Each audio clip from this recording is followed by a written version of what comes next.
Hey YouTube, it's been a minute. Stella Bellafontay here. I need to speak to the sisters about something very seriously. It's about accountability. I just had a moment. In New York City, I'm walking down the street. It's a gorgeous day in September, and there was a gentleman, black gentleman, good-looking man, fine, dark skin, about 6'2", nice tracksuit on, clean sneakers when he spoke.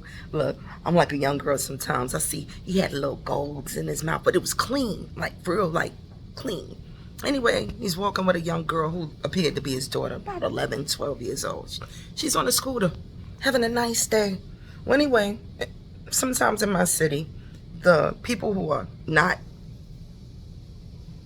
can be disrespectful. So there was a man and a woman who were walking a cart of coats into a warehouse in the street, and this gentleman and his daughter were walking past, and they just rolled right into her. A whole rack of coats just rolled into her like she was invisible. They didn't say excuse me, they didn't apologize, and it was wrong. I feel like a person with sense and sensibility might have said, who the fuck are you? What are you doing? Didn't you see my daughter?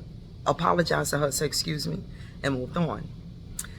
I turned back, and this gentleman, instead of saying that or reacting in that way in front of his young daughter, chose to kick down the rack of coats, raised his hand up to the man who had pushed the rack of coats close to his daughter, or almost into his daughter, and was ready to start a scene that could have ended up being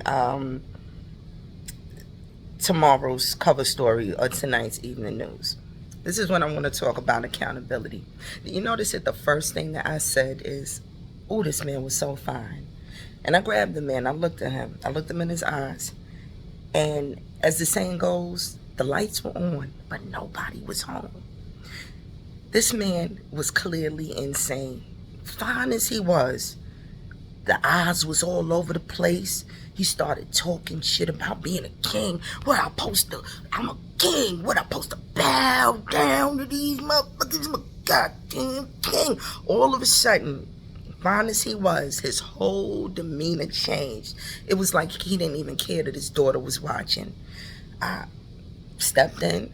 I'm trying to calm him down because of his daughter.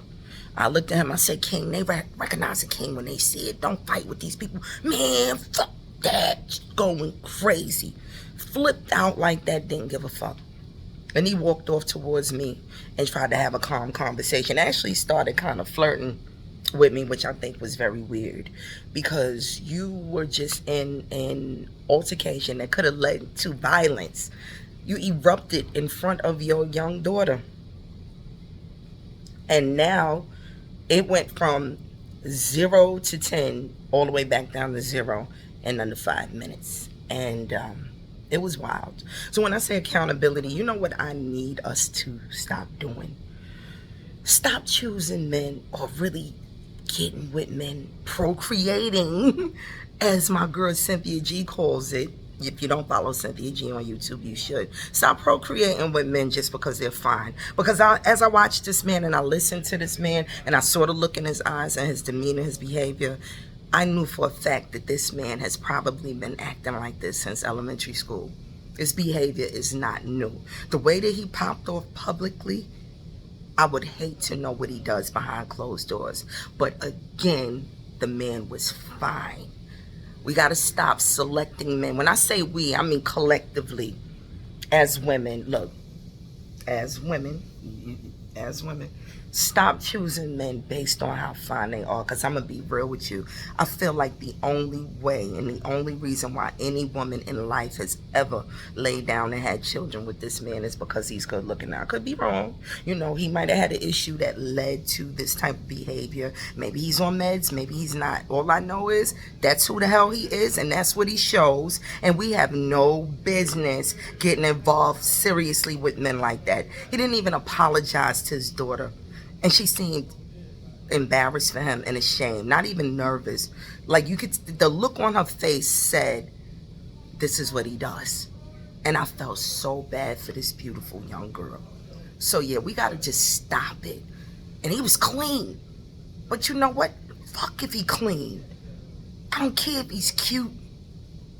You gotta look in a person's eyes. Like check out my tasty topics. Look up an episode called Date 'Em All. My episodes are on Spotify, Google, Apple Podcasts, and Stitcher. Run that episode back and you'll know what I'm talking about. Because I'm taking accountability. I used to get involved with men of that type, that character, that personality. And it was some scary shit when I look back. And I'm glad that I was blessed with wisdom as I aged and my discernment levels increased and I know better than to get involved with that type of man. When I say that type, if you wonder what I mean, like I said, had I not stepped in, yeah, this is a time I didn't choose to mind my business because I was afraid for his daughter. If I had not stepped in and tried to calm this man, I would probably be outside right now trying to avoid giving out my information because I was witness to a violent crime. You gotta leave these hotheads and these pop-offs alone. That's what we call them. You know, I don't know what they call them in your city, but in New York, we got names for men that act like that. And their name should be, don't date them. Leave these types alone. Anyway, I hope you're enjoying the rest of this September.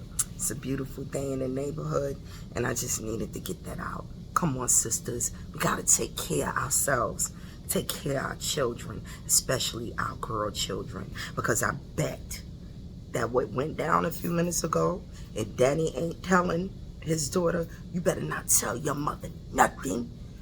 She's probably already in a headspace where she knows not to say anything because she don't want to upset her violent ass father. Stop fucking these types of men. Leave them alone. Don't.